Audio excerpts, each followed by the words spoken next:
भारत और विश्व इतिहास में 18 अगस्त का खास महत्व है, क्योंकि इस दिन कई महत्वपूर्ण घटनाएं घटीं जो इतिहास के पन्नों में हमेशा के लिए दर्ज होकर रह गईं। वहीं आज के दिन सन 1900 के दिन विजय लक्ष्मी पंडित का जन्म हुआ था। विजय लक्ष्मी पंडित भारत के पहले प्रधानमंत्री पंडित जवाहरलाल नेहरू की बहन थीं। भारत के स्वतंत्रता आंदोलन में विजय लक्ष्मी पंडित ने अपना अमूल्य योगदान दिया। वह हर आंदोलन में आगे रहती, जेल जाती, रिहा होती और फिर आंदोलन में जुट जाती। उनके पति को भारत की स्वतंत्रता के लिए किए जा रहे आंदोलनों का समर्थन करने के आरोप में गिरफ्तार करके लखनऊ की जेल में डाला गया, जहां 1 दिसंबर 1990 को उनका निधन हो गया। वो भारत के पूर्व प्रधानमंत्री जवाहरलाल नेहरू की बहन थीं, जिनकी पुत्री इंदिरा गांधी लगभग 13 वर्षों तक भारत की प्रधानमंत्री रहीं। श्रीमती विजय लक्ष्मी ने 1952 में ग्रामीण सभ्यता व संस्कृति से परिचय हेतु राजस्थान के बाड़मेर जिले के सांस्कृतिक गांव बिसाड़िया में मालाड़ी डेलुओं की ढाड़ी का ऐतिहासिक दौरा किया। ब्रिटिश राज के दौरान किसी कैबिनेट पद पर रहने वाली प्रथम महिला विजय लक्ष्मी पंडित ही थीं।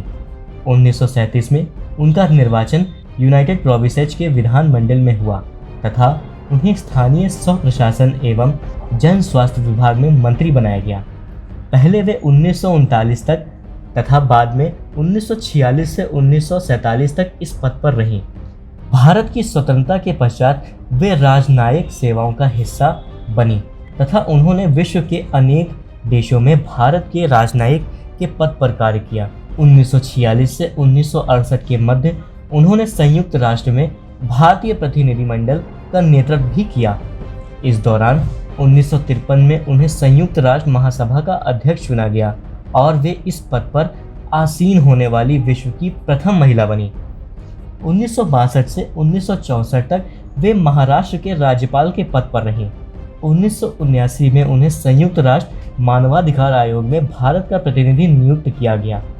द इवोल्यूशन ऑफ इंडिया 1958 एवं the scope of happiness A personal memorial उनकी प्रमुख पुस्तकें हैं। वहीं पहली बार 1940 को पहली बार मौसम मानचित्र का टेलीविज़न पर प्रसारण हुआ था। 24 दिसंबर 1906 की शाम कनाडाई वैज्ञानिक रेगिनार्ड फेसेंडेन ने जब अपना वायलिन बजाया और अटलांटिक महासागर में तैर रहे तमाम जहाज़ों के रेडियो ऑपरेटरों ने उस संगीत को अपने रेडियो सेट पर सुना, वह दुनिया में रेडियो प्रसारण की शुरुआत थी। इससे पहले जगदीश चंद्र बसु ने भारत में तथा गुलियल्मो मार्कोनी ने सन 1900 में इंग्लैंड से अमेरिका बेतार संदेश भेजकर व्यक्तिगत रेडियो संदेश भेजने की शुरुआत कर दी थी। पर एक से अधिक व्यक्तियों को एक साथ संदेश भेजने या ब्रॉडकास्टिंग की शुरुआत 1906 में फेसेंडेन के साथ हुई। ली द फॉरेस्ट और चार्ल्स हेरोल्ड जैसे लोगों ने इसके बाद रेडियो के प्रसारण के प्रयोग करने शुरू कर दिए। ली द फॉरेस्ट और चार्ल्स हेरोल्ड जैसे लोगों ने इसके बाद रेडियो प्रसारण के प्रयोग करने शुरू किए।